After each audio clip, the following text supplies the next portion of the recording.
O parque estava especialmente lindo naquela tarde, com o sol pintando cada folha de uma cor dourada vibrante, como se a natureza tentasse, à sua maneira, oferecer um consolo para o coração pesado que eu carregava.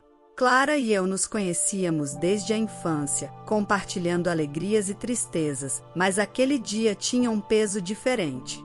Era como se eu estivesse prestes a compartilhar não apenas mais um episódio de dor, mas um pedaço da minha alma que eu sabia que estava na hora de curar. Sentamos em um banco sob uma árvore frondosa, com sua copa filtrando a luz do sol em um padrão que dançava sobre nós. Era o cenário perfeito para desabafos profundos. Clara, eu vi o Souza com outra ontem, comecei, com a voz embargada pela tristeza e pela vergonha de admitir, mais uma vez, a infidelidade dele. Clara se virou para mim, com seus olhos cheios de uma mistura de raiva e compaixão. Fatinha, por que você se permite passar por isso tantas vezes? A pergunta não era nova, mas cada vez que era feita, parecia escavar um pouco mais fundo no meu coração. Eu não sei, Clara. É como se, a cada vez, eu esperasse que ele mude, que ele veja o quanto eu me importo, o quanto eu tento ser suficiente, confessei, com as lágrimas começando a embaçar minha visão. Clara pegou minhas mãos entre as dela, um gesto de força e solidariedade. Fatinha, você é mais do que suficiente. O problema não é você, é ele. Você não precisa mudar por ninguém, principalmente por alguém que não valoriza a maravilhosa pessoa que você é. Ela estava certa, claro. Clara sempre teve essa habilidade de ver as coisas como realmente eram, enquanto eu me perdia em esperanças e desculpas para o comportamento de Souza. Mas o que eu faço, Clara? Como eu saio desse ciclo? Comece por se valorizar, Fatinha. Por entender que merece alguém que te ame e respeite tanto quanto você ama e respeita. A conversa se estendeu enquanto o sol começava a se pôr, cada palavra de Clara plantando uma semente de coragem em mim. Era hora de escolher a mim mesma, de enfrentar a verdade sobre Souza e sobre o amor que eu merecia. À medida que deixávamos o parque, senti uma determinação crescer dentro de mim. Clara, com sua paciência infinita e sabedoria, havia me dado algo precioso naquela tarde, a visão de um caminho a seguir, um caminho de autovalorização e, quem sabe, de amor próprio. A manhã da entrevista amanheceu com uma promessa de renovação no ar. Eu acordei cedo, movida por uma mistura de ansiedade e esperança. Clara havia sido uma rocha de apoio, insistindo que essa era minha chance de virar a página, de mostrar ao mundo e a mim mesma o que eu era capaz. Preparei-me com cuidado, escolhendo um traje que projetasse confiança, apesar das dúvidas que teimavam em me assombrar. Eu me olhei no espelho, ensaiando respostas, tentando enxergar em mim a mulher competente e determinada que eu queria ser. Chegando à empresa, o edifício imponente pareceu me avaliar tanto quanto eu seria avaliada lá dentro. O lobby era vasto e moderno, com pessoas apressadas por todos os lados, cada uma absorta em sua própria bolha de preocupações e expectativas. Eu me registrei na recepção e aguardei, meu coração batendo uma sinfonia de nervosismo. Finalmente, fui chamada. A caminhada até a sala de entrevistas pareceu durar uma eternidade. Lá, me deparei com ela, a mulher dos recursos humanos, cuja presença dominava o ambiente. Ela tinha uma beleza fria, daquelas que intimidam à primeira vista, e seus olhos me analisaram com uma indiferença que me fez sentir pequena. Então, Fatinha, por que você acredita que é a candidata ideal para este cargo? Ela começou, com sua voz tão desprovida de calor quanto seu olhar. Eu respirei fundo, lembrando-me das palavras de Clara e respondi. Acredito que minhas experiências e habilidades me tornam uma forte candidata. Então prossegui, detalhando minhas realizações e como poderia contribuir para a empresa. No entanto, enquanto eu falava, percebi que ela mal prestava atenção.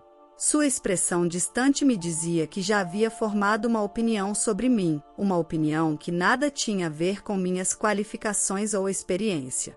Você realmente acha que tenho o que é necessário para este cargo? Olhe para si mesma, ela interrompeu, com suas palavras carregadas de um desdém que me cortou profundamente.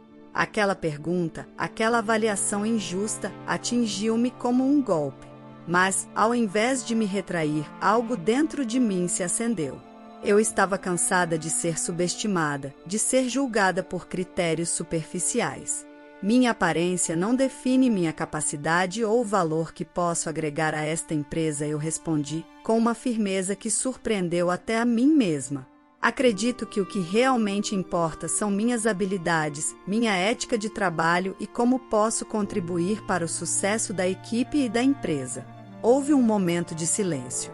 A mulher do Recursos Humanos me olhou, talvez surpresa com minha assertividade. Eu não sabia se minhas palavras haviam feito alguma diferença para ela, mas fizeram para mim.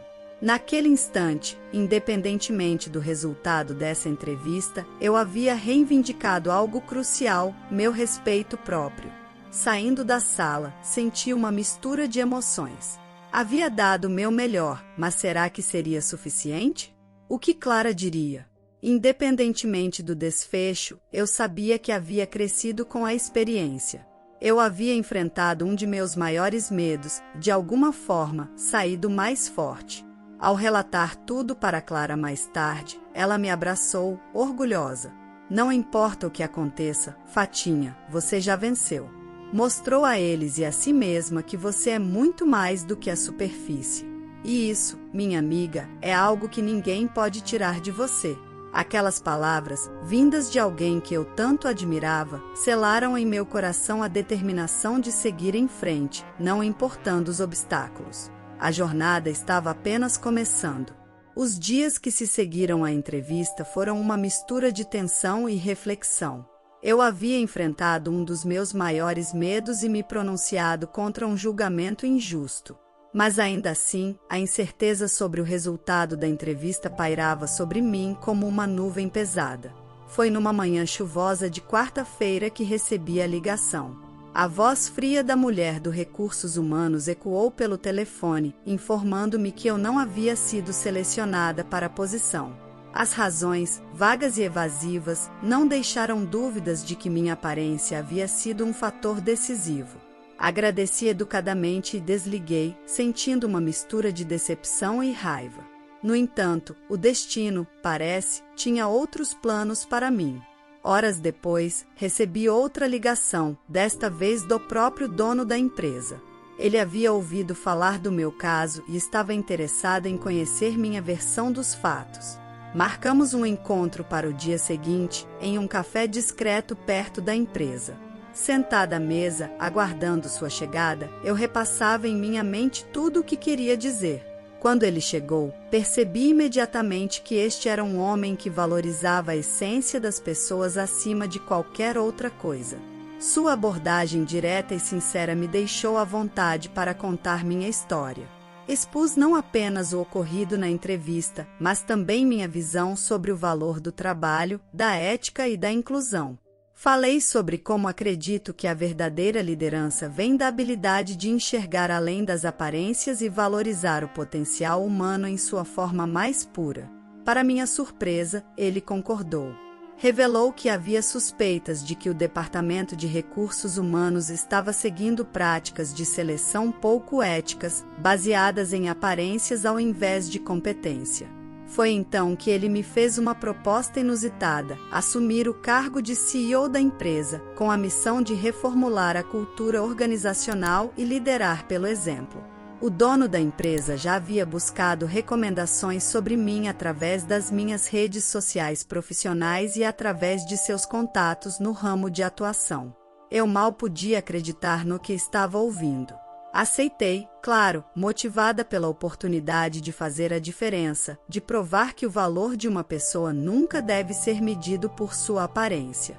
Nos dias que se seguiram, trabalhei em conjunto com o dono da empresa e uma equipe dedicada para preparar minha apresentação oficial à empresa. E então, chegou o dia de enfrentar a mulher do Recursos Humanos, desta vez em uma posição de poder. A reunião foi tensa. Quando revelei minha nova posição e as razões por trás dela, a mulher do RH empalideceu, percebendo seu grave erro. Eu a demiti, não por vingança, mas por necessidade. Era essencial enviar uma mensagem clara sobre os valores e expectativas da empresa. Este momento foi crucial não apenas para mim, mas para todos na empresa. Marcou o início de uma nova era, baseada no respeito mútuo, na valorização da competência e na inclusão. Era a prova de que, com coragem e determinação, é possível mudar realidades, desfazer injustiças e liderar com o coração. Refletindo sobre o caminho que me levou até ali, senti uma profunda gratidão por Clara, cujo apoio inabalável foi minha âncora, e uma sensação de dever cumprido. Estava pronta para liderar com o exemplo, mostrando que a verdadeira beleza e valor de uma pessoa residem em sua essência, em seu caráter e em suas ações. À medida que assumia meu papel de CEO, estava determinada a fazer da empresa um lugar onde todos pudessem se sentir valorizados e respeitados, independentemente de sua aparência. E enquanto eu caminhava pelos corredores da empresa, sentia não apenas o peso da responsabilidade, mas também a leveza de quem sabe que está no caminho certo, pronta para enfrentar os desafios e oportunidades que viriam pela frente. Com o passar das semanas, minha nova posição na empresa começou a se solidificar, trazendo uma onda de mudanças positivas para a empresa. Era um período de transformação, não apenas para a cultura organizacional, mas para mim também. Eu estava aprendendo a navegar nas complexidades do poder e da liderança, determinada a criar um ambiente de trabalho inclusivo e meritocrático. No entanto, em meio a essas mudanças profissionais, uma questão pessoal ainda pendia como uma sombra sobre a minha felicidade recém-descoberta: meu namorado Souza. A verdade é que, apesar de todo o meu crescimento e realizações, a ferida deixada por nossa relação tóxica ainda latejava. Sabia que, para realmente me libertar e começar um novo capítulo, precisava confrontar esse elo frágil e finalmente encerrá-lo. Decidi que era hora de enfrentar Souza, não com raiva ou ressentimento, mas com a dignidade e autorrespeito que havia redescoberto em mim. Marquei um encontro em um café neutro, um lugar sem memórias do nosso passado juntos. Souza, precisamos conversar, comecei, com minha voz firme, embora meu coração batesse acelerado. Por muito tempo, eu me permiti acreditar que as coisas entre nós iriam mudar, que você iria mudar. Mas eu estava errada. Não é justo nem saudável para nenhum de nós continuar nesse ciclo. Ele pareceu surpreso, talvez esperando que eu falasse sobre reconciliação, não sobre término. Fatinha, eu não entendo. Eu pensei que... Você pensou que as coisas poderiam continuar como sempre foram, não é? Completei por ele. Mas eu mudei, Souza. E essa mudança me fez ver que mereço alguém que me valorize, que respeite quem eu sou e não apenas o que eu pareço ser. A conversa foi difícil, mas necessária. Por mais doloroso que fosse admitir, nossa relação já havia terminado há muito tempo, faltava apenas formalizar esse fim. Ao sair daquele café, senti uma mistura de alívio e tristeza. Era o fim de um capítulo longo e doloroso da minha vida, mas também o início de algo novo. Pela primeira vez em anos, sentia-me verdadeiramente livre para explorar quem eu era e o que eu queria para o meu futuro. Nas semanas e meses que se seguiram, mergulhei de cabeça no meu trabalho e nos novos projetos da empresa.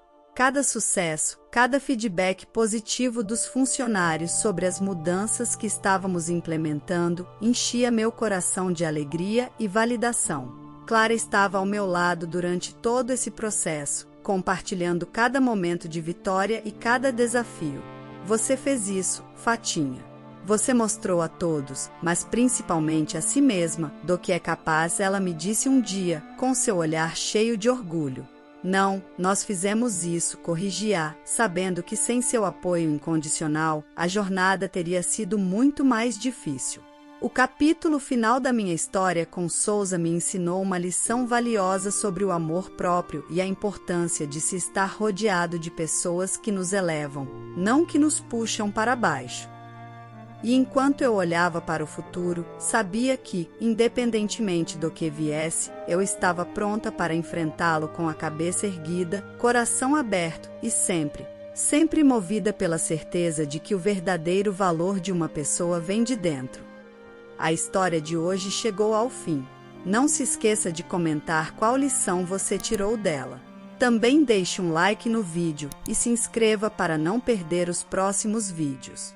E se você quer conhecer o final da história do homem que foi demitido e quando estava saindo foi ridicularizado pela filha do chefe, mas conseguiu dar a volta por cima, clica no vídeo que está aparecendo aí na tela. Te vejo nessa história. Grande abraço!